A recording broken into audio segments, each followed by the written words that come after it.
Texas basketball, let's get to it. Jordan Pope, who as a sophomore averaged over 17 points per game, 3 assists, hit over 37% of his 3-point attempts, and if you look at his assist rate, it jumped to 23%.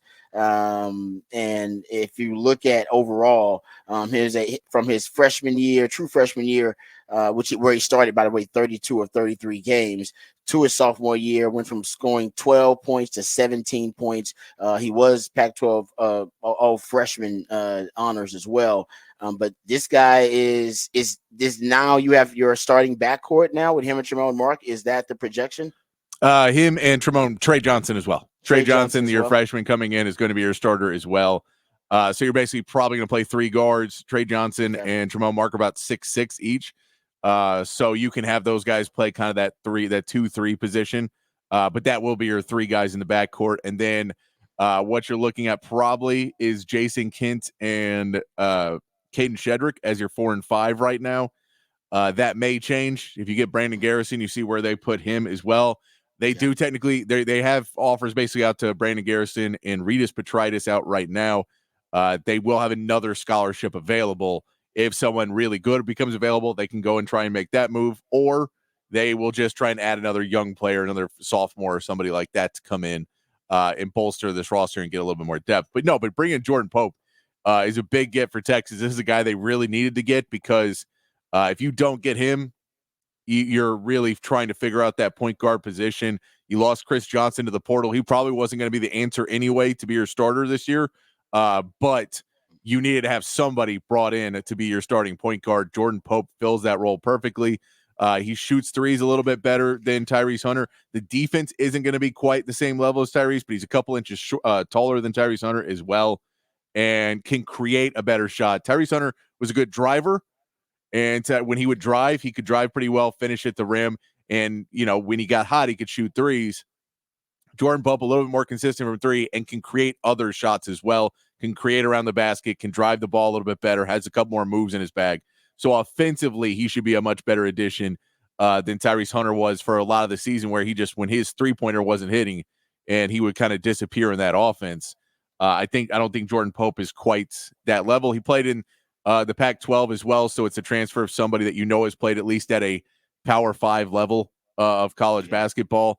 There wasn't necessarily a ton of defense in the Pac-12, but you're still playing at a Power 5 level. You're playing against top guys, so it should be a really good fit for Texas. They needed that position big, and getting Jordan Pope will be a big coup for Texas.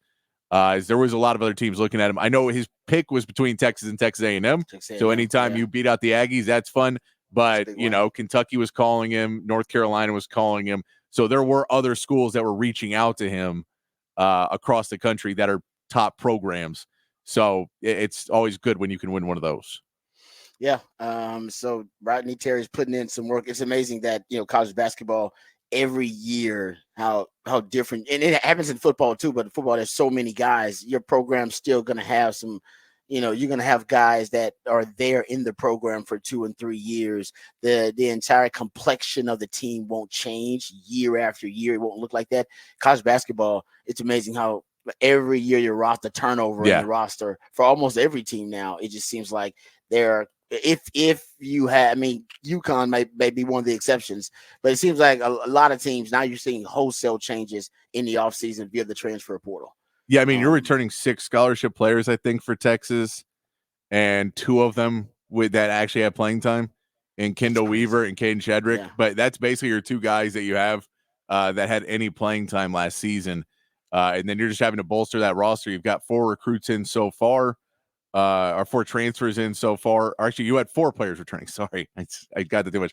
4 players returning, 2 freshmen coming in, 4 transfers. That puts you at 10 scholarships right now. You have 3 left, and that's where you're looking at. You've had 2 offers out to Brandon Garrison and Reedus Petritis. But yeah, you 2 players have played, and then Devin Pryor, and I'm not thinking of the last name right now off the top of my head.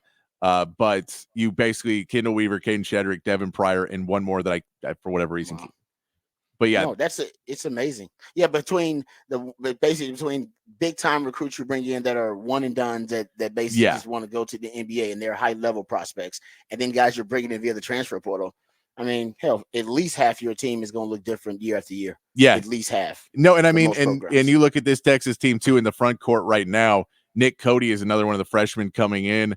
I know he's dealt with some injuries this season, so we'll see how he comes in and at what level he's at. But it wouldn't surprise me if they played him a little bit early too to see if he was somebody that could crack the rotation, depending on who else they bring in.